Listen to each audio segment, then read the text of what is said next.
Us Talk. This is the Tech Priest Rob, and I'm here with. Yep, Jedi's not here. Who would have thought? And the He's Farseer missing. fam. What's that? He's missing. He's on his mission. You know, it's amazing. He shows up for T shift when it's time for a good time, and then when we have to sit here and hang out and actually talk to each other, he's just like, nope, screw it, I'm out. Yeah, I think. Well, real quick, I'm Ryan, your Farsighter fanboyism. My theory here, just bear with me, is that he's so excited for the Wolfen rumors that he is going store to store and interrogating poor underpaid Games Workshop managers um, for more information, and they don't know anything. So I think that he's probably going to make his way overseas, and by the time he gets there, we're probably already going to have him. Why do I feel like his entrance into a GW store would be like the doors fly open and a bunch of snow goes billowing in, and like you could hear wolves howling, and he just walks in and he just looks at him and says, "Tell me about Wolfen." Why do you feel like that would be happening? Because that's exactly what is happening. that, that that is what he does. That literally, like, he kicks the door in the middle, and it flies open. It hits the nearest wall, knocks stuff off the shelves. He kind of growls, "Wolfen," the 20-year-old behind the counter pees himself a little bit. Meanwhile, around the wall, there's like 10 roadies there with a snow machine and stuff. Yeah. Some guy like yelling at him like, "Get the thunderclap going! Where is that recording? Who lost the recording of the thunderclap?" Yeah. Yeah. So unfortunately, Jedi couldn't be with us tonight, but we will carry on. Let's just hop right in. Hobby updates. Boy, do I have hobby updates. So do I. You want to take the lead on this one? Sure. Well, so LVO is next weekend. It is so 1 week from today we will be playing games. Um, hopefully, hopefully no one's rage quit yet. Um, I didn't have a fully painted army, and that's one of the rules of the team, play painted. So over the last 2 weeks, I've been painting, painting, painting, converting, building, painting, painting, lots and lots and lots of stuff. Um, Last year at LVO, I had a fully painted Elder Army, and then my links got banned, and then my codex changed, and then the D weapons rules changed, and then my links got unbanned. But needless to say, nothing that I played last year is, well, actually, save the Hornets are played in the same list. So everything's different. So I had to basically paint a whole new army. So I did, and I got it all done, and I'm finished. I got foam all set. What I like to do when I go to a GT, and I might be totally crazy, or Rob may be doing exactly the same thing. Um, I take all the foam out of my bag. I put new foam in the bag. I put only the models that I'm going to play at the event in the bag. I have a layer of like a hobby kit layer, so it has glue and knife and cutters and a drill and pinning pieces, and it's basically like, oh, my model's broke, let me fix it kit, and my books and everything. So I just have everything in one bag. I don't have anything extra, so I don't get confused. Uh, low things to remember, little less things to remember when I'm pulling stuff out on the table is helpful to me. Am I I do the totally crazy? no, I do the exact same thing. I bring exactly what I'm gonna have on the list, unless there's a couple things that I'm like, I don't know which gun option I want. Then maybe I'll Hmm. bring a spare bit just so I can make up my mind. But I always do it before I actually give in my list, right? Okay. But I actually go one step ballsier than that, and I don't bring an oh shit something broke kit. Well, Only there has to be because one guy on the team with one. exactly, and that's why, because I'm like the guy at the bar that gets drunk and then all of a sudden decides to start smoking, and I never have cigarettes on me. I'm just the guy that walks around and is like, "Hey man, you got some super glue?" Because I know someone's gonna have it. That's Yeah. what I do. Well, I'm the guy for our team that has the medic kit. So, That's awesome. how about you?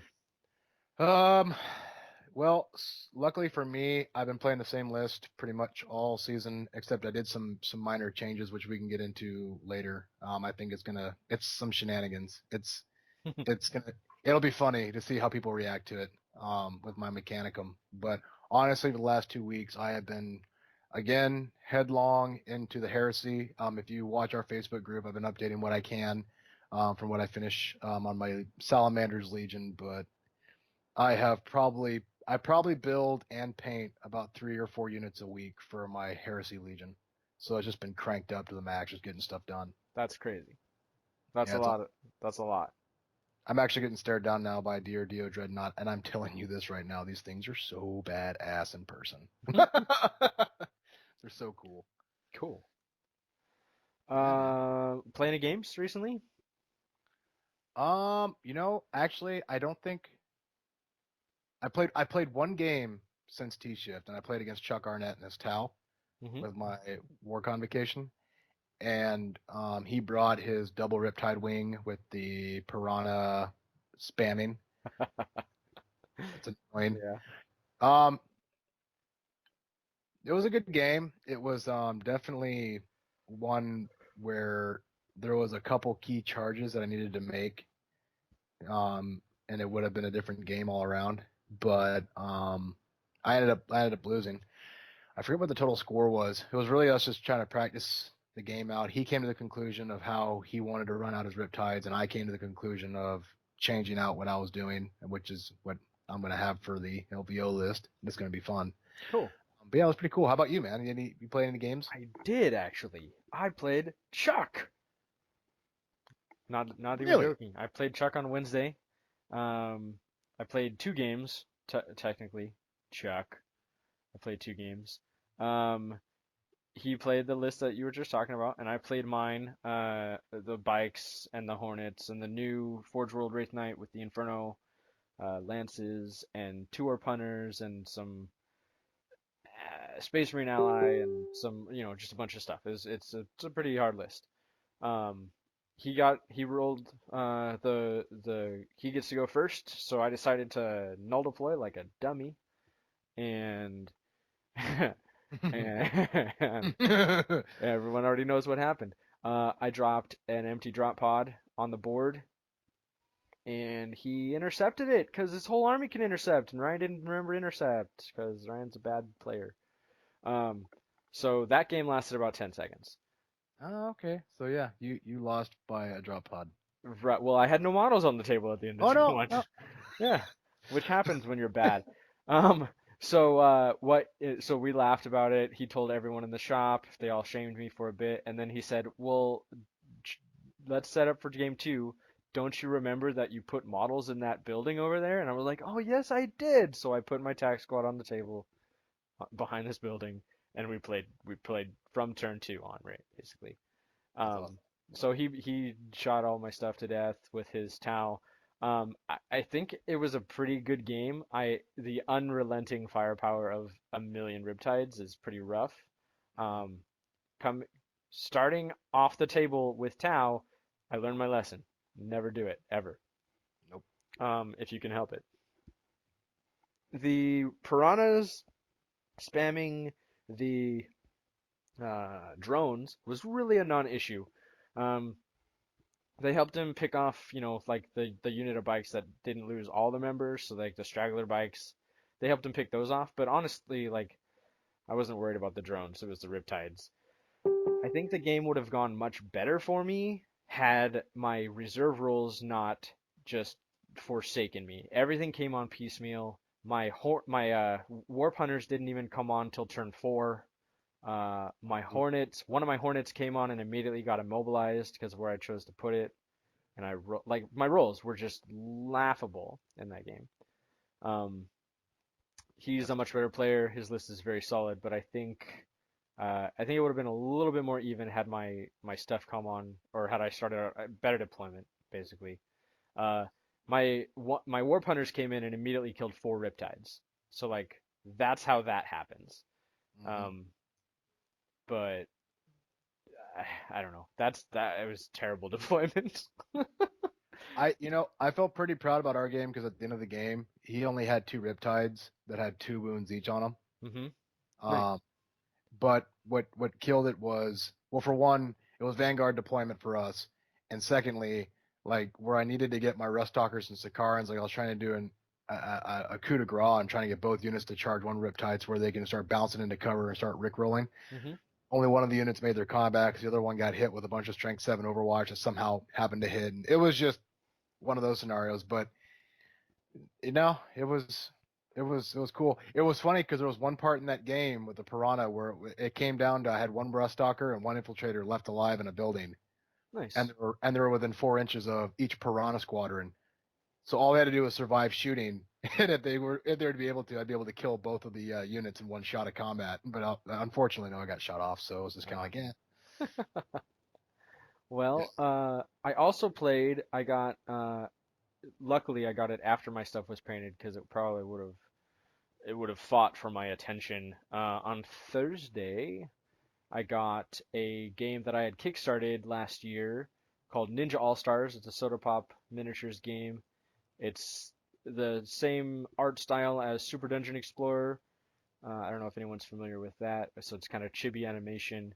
They're ninjas, and it's set up to be a league campaign type game where your ninja clans can gain experience throughout the battles and then get better, basically like Mordheim or Blood Bowl, and they can get knocked out of the game, get knocked out for a battle or two, just kind of like Blood Bowl. People can get injured, but it's super fun, and I've been playing that Thursday and Friday.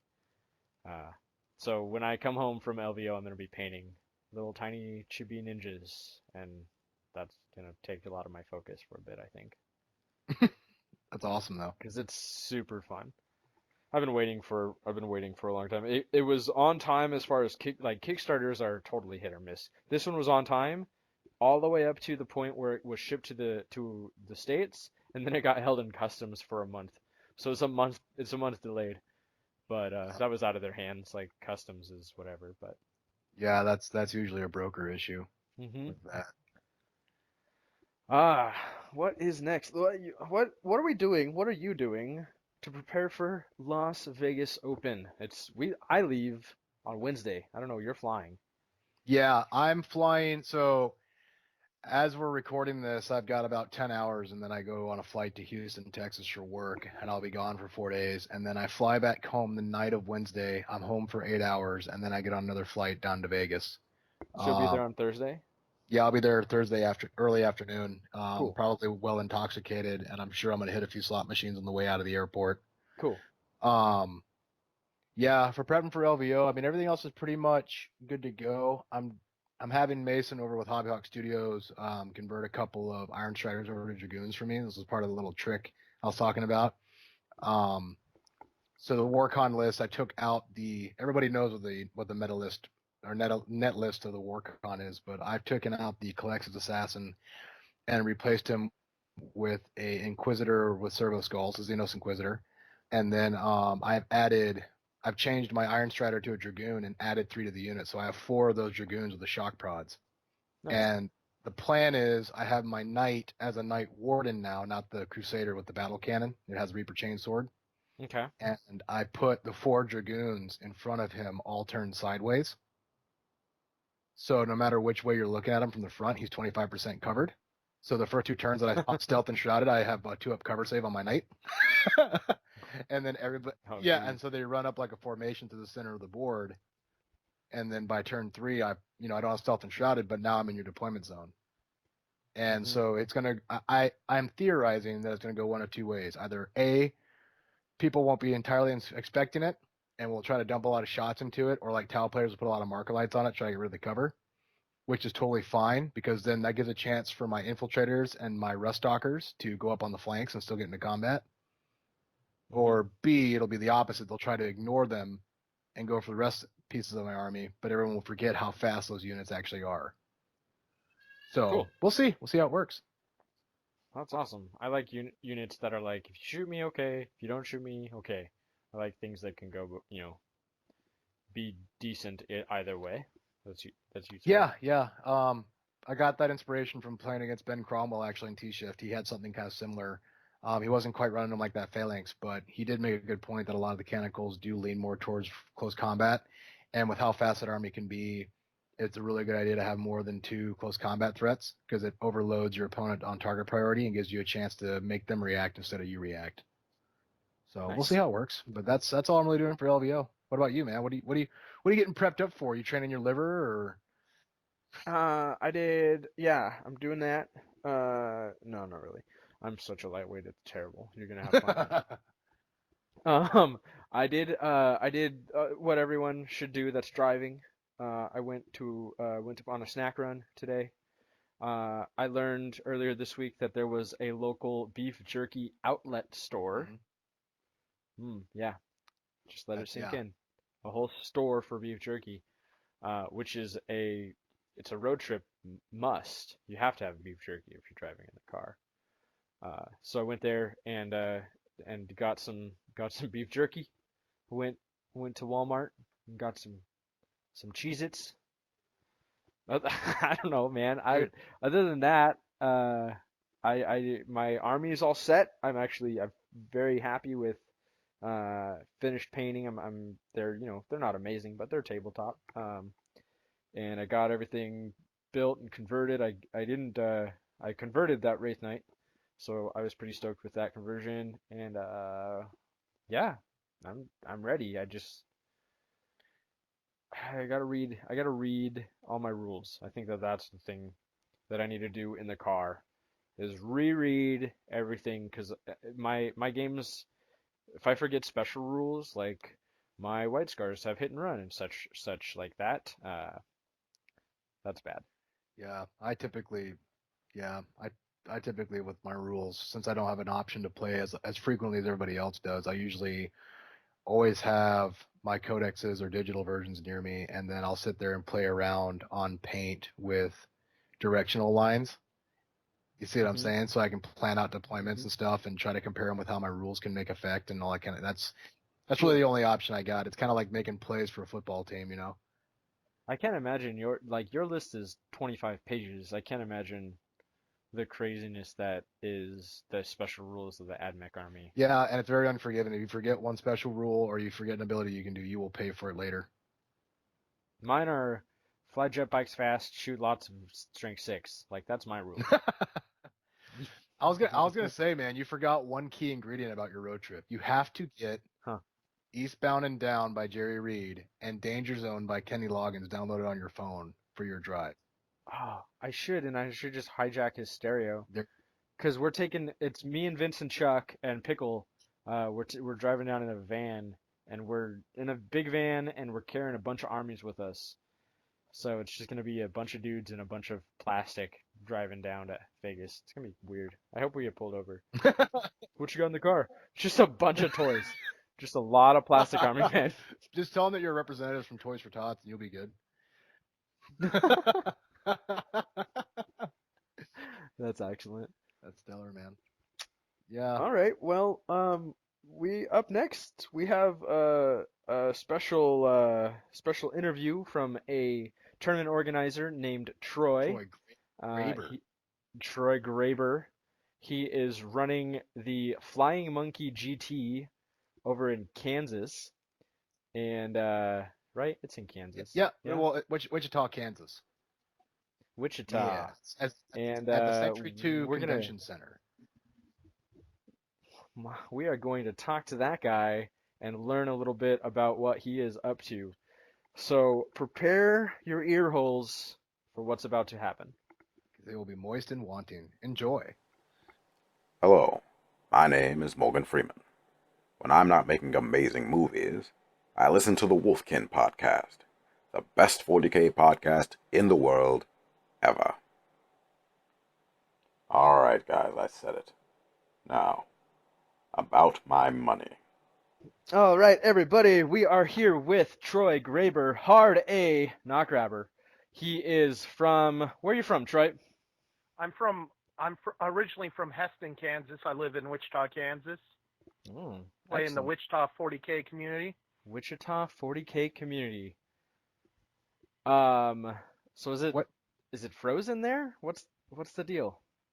The weather's been pretty nice. I wore shorts today to the game store. What? I'm not even wearing shorts. What is shorts weather for you? What is nice?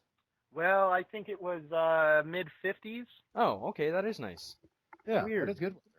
I thought it was gonna be like a winter hell over there. All right, Rob, you can It's take it away. been hellaciously winter recently, but today was nice. We're on an upswing. Huh. Thanks, global warming. I actually just talked to my family back home in Alaska, and they were telling me that it's already warming up there. I was like, wow, that's pretty crazy. It should be freezing balls there. No. So, Troy, I'm just going to kind of spiel off here with the questions, but what army do you primarily play, or armies do you collect? So I collect orcs and Tyranids.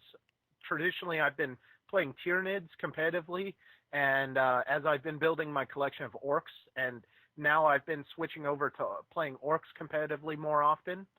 So I have a little bit more experience playing Tyranids competitively, and recently I've been playing orcs slightly less competitively. Nice. How's that been working for you there in the Wichita area? In Wichita it works great. We've got a little RTT group, and we have monthly tournaments, and I love bringing my orcs out.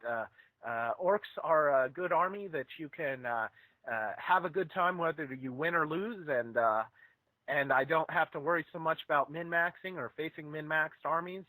I can run a pretty competitive orc list, but in our little RTTs, I can also have a lot of fun.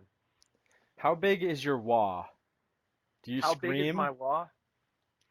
How many army? How No, big is my overall orc army? no. I'm in our group. We've got a guy named Mason, and when he uses his wah for the game, he screams, and everyone in the whole game store turns around and is like, "That guy is special."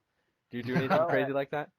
at Texas GamesCon this last year, I'm pretty sure everyone in that convention hall heard my wah. Excellent. That's So good. You guys, it's an orc thing. I don't understand it. I play Eldar, but it's good that you guys got that scream very loud in your thing. Well, Thing. it's a lot like how you guys like to bring cheese knives too. It's the same Yeah. thing. Well, I'll find It's just wine. Like, yeah. So, Troy, how long have you been in the hobby? I've actually only been playing almost 2 years now. My first army was when the new Tyranid Codex dropped. Oh, I cool. picked up Tyranids at that point, and I had been looking at 40K for a while. And before that, I was just a board games guy. Nice. Very cool. That's awesome. So, tell us about your upcoming GT and what you have going on, Troy. Well, it's really exciting. This will be the first big time GT in the Wichita area, and we're super excited about that. We've got a whole bunch of game systems going on. In addition to the 40K tournament, we've got X-Wing, War Machine and Hordes, Blood Bowl, and that's right, we have Blood Bowl whether or not GW re-releases it. We've got Malifaux. We're running a Beer Hammer event. We've got a Night Joust. We've got a bunch of hobby prizes and just some other games going on that are just for your convention badge. You can come in and play open gaming. Man, that is stellar. Yeah, that sounds outstanding.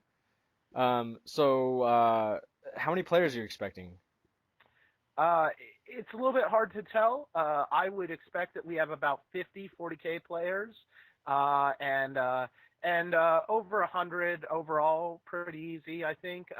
50 40K players is about keeping with other GTs in our region, like Iron Halo. They drew 40. That was their max capacity, and they sold out weeks ahead of time. Cool. So we're fortunate that we have a lot of space, and we could accommodate 60 or 70 40K players. Right now I'm just hoping for 50. And Awesome. That's cool, man. So, in regards to this convention you got going on, I mean, obviously you got a lot of events. Is there like a pre-registering process people can go to, or a site they can visit online? And where exactly is it being held at? Absolutely. We have a website, www.flyingmonkeygt.com. That's flyingmonkeygt.com. And on there, we have a schedule of all of our events. We have live information, and you can buy tickets online through PayPal. And we are actively selling tickets now, and we've sold our first round, and we're really excited about that. Our venue here is really exciting and kind of blew my mind, and I'm the one that set it up. We're at Century 2 Convention Center, which is the big time convention center in Wichita, Kansas. Awesome. It's the big place. We're in the upper floors here, so we're not in the 50,000 square foot convention hall, but we are in the 7,500 square foot convention hall, and we're at the Hyatt Regency is the hotel associated with that. And we've got just great accommodations and great gaming space, and so I think the venue is just a home run. I had lower expectations when I started working on this, but the way the dollars and cents worked out, the Hyatt Regency was a great choice, and I think everyone that shows up will be impressed. That sounds awesome. Yeah, just the fact that it's called the Flying Monkey with Beer Hammer makes me very envious that I'm not there. Like, I just want to be there now. There's a local Kansas City brewery called the Flying Monkey Brewery that makes beer, and we're hoping that they'll choose to sponsor our event. That would be rad. That'd be perfect. Is this going to be an ITC event for the 40K side? It will be an ITC event. We're running 6 rounds, no matter what. 6 rounds. Everyone gets 6 games at least. And it will be ITC. Frontline Gaming is one of our sponsors.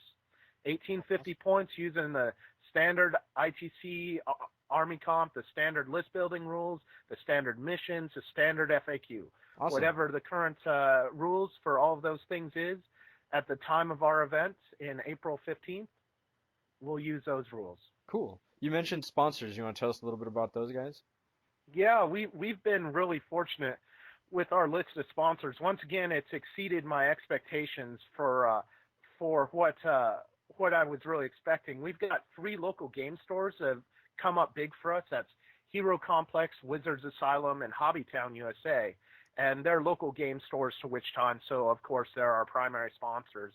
But then we've also got Frontline Gaming coming on board, Feldherr Cases, Secret Weapon Miniatures, Spartan Games, Spellcrow, Anvil Industries, Bob Smith Industries, Chromelech, KR Multicase, Dice Head, Bottle Cap Markers, and Tabletop Heroes, and we're growing more sponsors every single day. Urban Mats, I believe, agreed to sponsor us just today, and we have well over $1,000 worth of committed sponsorship at this point, and all of that's going into the prize pool. That's awesome. Yeah, that's a lot of sponsors. You guys got some momentum. My goal is to contact 200 prospective sponsors by the time we're done, and I believe I'm going to achieve that by the end of next week. Awesome. That is freaking cool, man. So you were saying that this is an ITC event, so obviously your gaming area is very familiar with the ITC. So with that, what is the meta like at your local gaming scene and at your local shop? Like, what do you guys see a lot of or come across a lot of? So I run the local RTTs in Wichita, and we have we do play ITC events. We also, for our local RTTs, we try to change up the format and the rules and the missions every single month if we can. So we like running a large diversity of formats. I think it gives everyone the ability to play in a format that they like the most, even if it's not every single time. And it also, I think, really makes us a better competitive player by giving us the challenge to list build to new events and to play new missions and to do new things. As far as our ITC, when we ran an ITC event a couple months back, we had Dark Angels won, Dark Angels plus Eldar, a bunch of jet bikes with some 2+ re-rolling Jinx saves. I actually, it was an interesting event because we had no undefeateds. My orcs actually took the Dark Eldar to task at the top table, but so we chose to do battle points and the mission went to the Dark Angel player. It was a really exciting little RTT. Awesome. So if you had to make a prediction on what army you would expect to see the most at your GT, what do you think it'll be? I have no idea. This is this is really exciting for us. I think 40K is experiencing a meta shift. For instance, recently at our RTTs, we've started to see AdMech, which we never saw before. There's been a minor resurgence of Astra Militarum or Imperial Guard. We have, I think our GT, because our region is not populated with a lot of GTs. Bug Eater GT in Omaha, Nebraska, which is 250 miles away, has long claimed that they're the only GT within 400 miles. Mm-hmm. And that's been effectively true until these last years. Iron Halo in Bartlesville, Oklahoma, and Midwest Conquest in Kansas City, and of course Flying Monkeys in Wichita are changing that. But a lot of our attendees are going to be attending their first big-time GT, or perhaps one of their first ones, and the meta could be very diverse. So it's a great opportunity for people that aren't as used to attending big GTs to come out. And also, if you're looking for ITC points, I think they might be relatively easy to come by them at our event, because we'll have a good turnout, and we'll have some good competitors, but we'll also have we obviously aren't in a region where people play at GTs every single week. Awesome. So with your GT, obviously you said there's going to be a lot of first timers and stuff there, and you do and do not run ITC all the time, which I totally can understand that it keeps you people from net listing and sticking to the same list. But with that being said, are you a part of a team that is out there in the Wichita area, or is there a well-known team in the Wichita area that you guys have a following for? Yeah, Team Flying Monkeys, which we've created based off of our R2T group that ran the R2Ts. We've been playing at events. We took a number of guys to Las Vegas Open last year and to Texas Games Con, and we were very present at Iron Halo. And we travel to a lot of events. We're sending a bunch of guys to LVO right now, and I'm headed to Adepticon with another of our guys, and I'll be at March Madness. Lots of we do travel to events. Yeah. Awesome. So you said some of the Flying Monkey guys will be at LVO. I'm gonna have to keep my eye out for them. You guys got T-shirts or something? I think so. I think they're gonna wear them. So cool. Well, I'll yep. say hey if I see you guys. So guys going to LVO, and I think 2 of them playing in the Warhammer 40K Championship. Nice. So. Nice. Awesome. Looks like we're down at the end of the list. Do you have any shout outs or plugs or anything else you'd like to say? I just want everyone that is in our region to really consider our event. I know that a lot of people maybe aren't used to attending GTs in this area, but we're going to run a high-quality event. We've got an excellent venue. It's going to knock people's socks off. I don't think people are going to be prepared to how high-quality our venue is, and I think our level of competition will be competitive, but also very, very fun. Awesome. And I think everyone will have a good time that comes out, and I'd really like to see everyone come out. So yeah, I definitely encourage anyone. Doesn't even have to be the region. Like if you're in Washington, if you are in New York, whatever, go check them out if you can. Go support an awesome new GT. Maybe get some flyingmonkeygt.com. So. Excellent. I can say this, Wolfkin listeners. I'm already checking on my calendar right now to see where I'm going to be at for work, so I'm going to try to get there if I can. It sounds like it's going to be a lot of fun. Yeah, April for sure. 15th, 16th, and 17th. So it starts on tax day on Friday. That's when we play Beer Hammer, because I figure what's the best thing to possibly do after you pay your taxes? Play a game of Beer Hammer. Yeah, so. and you can drink Absolutely. Flying Monkey beer, hopefully. Yeah.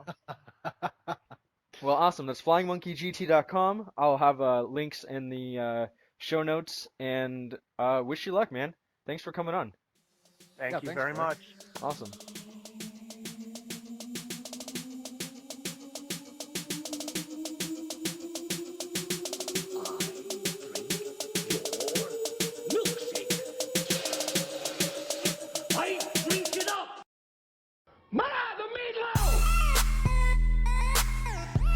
say we take off and nuke the entire site from orbit. It's the only way to be sure. This stuff will make you a goddamn sexual tyrannosaurus. The snozberries taste like snozberries. Mother Nature just pissed her pants soon! I ate his liver with some fava beans and a nice Chianti. They've done studies, 60% of the time, it works. Every time.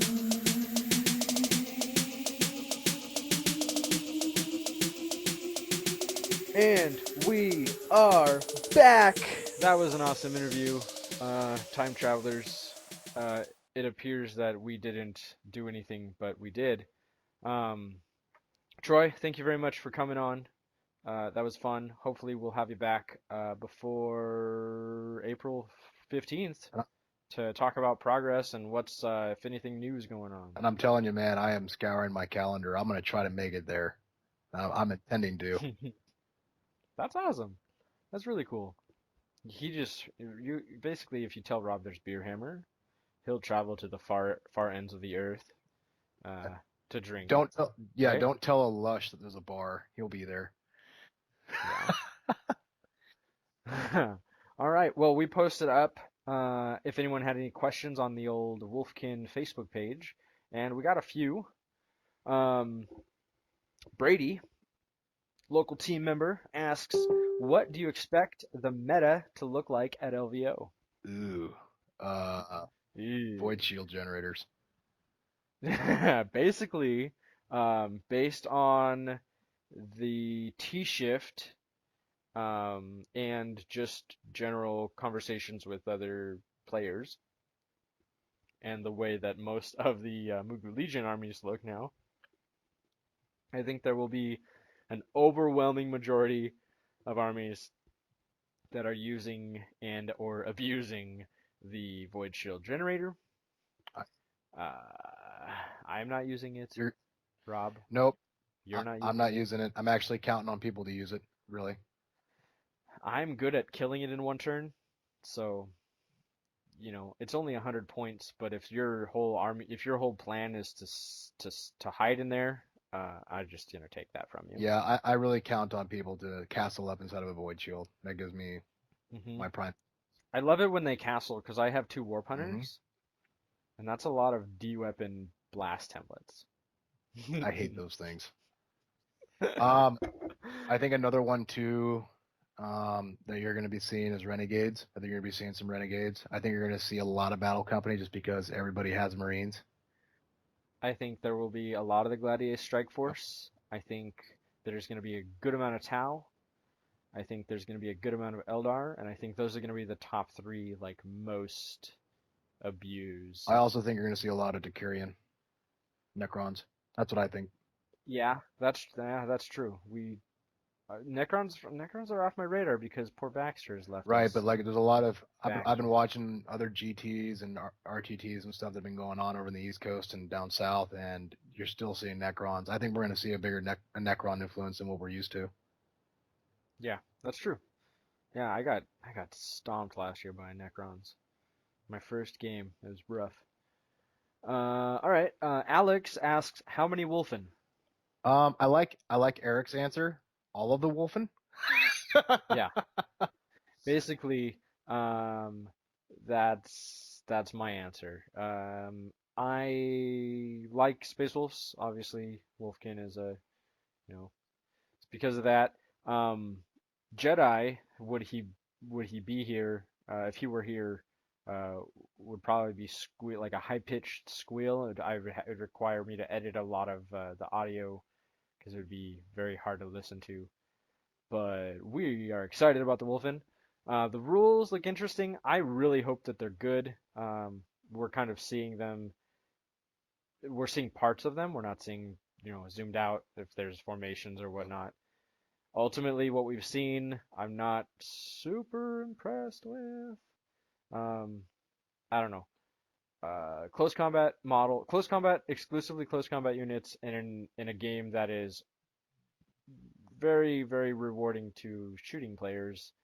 Makes me a little bit sad, but it makes sense. They're Wolfen. They need to be claws and teeth and scariness. So I think their ability to basically strike twice in a close combat that they die is gonna be really yeah, cool. that's awesome. And I also think, I mean, with the formations, with GW, it's either the formations are stellarly, insanely good, or they suck. Mhm. And Right. I'm hoping for the former. so am I. I think it could go both ways, but I could also see a formation where that Wolfen rule gets carried out within the formation or something of such. Yeah. Yeah, and the striking again if you die is awesome. It's just the first thing in my head, I'm an Eldar player. The first thing is, well, they're not going to get into close combat. hmm So, I have a Space Wolf. I want to be able to buy these models. I'll be away. They're cool looking, but I want to be able to play these models because 13th Company is super awesome. Totally cool. So Brady asks again, how did your list change after T-Ship and prep for LVO? I think we kind of answered that with what we were expecting. It's void shield generators. I think that came into consideration for me. Like I changed my Onager Doomcrawler from being the anti-air because you don't quite see a lot of air units anymore, and I gave him the strength 10 shot just so I know I can reliably take down a shield. That just kind of helps. But I mean that and taking more benefit from the close combat side of my list just because so many people are planning on castling up, and since I can get a 2-up cover save, it kind of motivates me to go that direction. What about you, man? I mean, I know you weren't there for Shift. But... Well, I didn't get to go to T-Shift, but my list even it was pretty set most of the season, but when the newest Mimiara book, the new Forge World book came out, it changed pretty drastically. I put in 2 Warp Hunters and the new Wraith Knight that I still can't pronounce its freaking name. So that's a lot of points. That's different. Along with that change, I added a Space Marine ally, an Inquisitor ally, or detachment. I don't know whatever. To get some Servo Skulls in there to keep people from being in my face too early. So yeah, it's changed quite a bit to prepare for LVO. But that's just because that's the game we play. Something new comes out, and it, I don't know if invalidate is probably pretty harsh, but it changes how optimal your list is. And if you're playing at this level, if you're going, you don't want to just get stomped on. So we try to optimize our stuff and play the meanest list that we can come up with. And this is the best list that I've seen. This was a list that me and Chuck and Vince and JP had a lot to do with this list, working it out. And he was the playtester, and I'm benefiting from his hours and hours and hours of work. So I'm the guy that gets to just play it rather than have to figure it out. Nice. Yeah. Moving on down the list, we got Jason Molstad. Would you wait for the new Blood Bowl product or buy third-party supplements, or are you interested in it at all? Okay, on this one, I will totally buy straight Blood Bowl from Forge World, but that's more or less because I'm a Forge World fanboy than anything else. And am I interested in it all? I am, because it's a blast from the past. I'm actually more excited about Epic and Gothic BFG, but Blood Bowl is still a really fun game. I like the old version of it, and I'm really excited for this new release. So yes, I will buy all of it.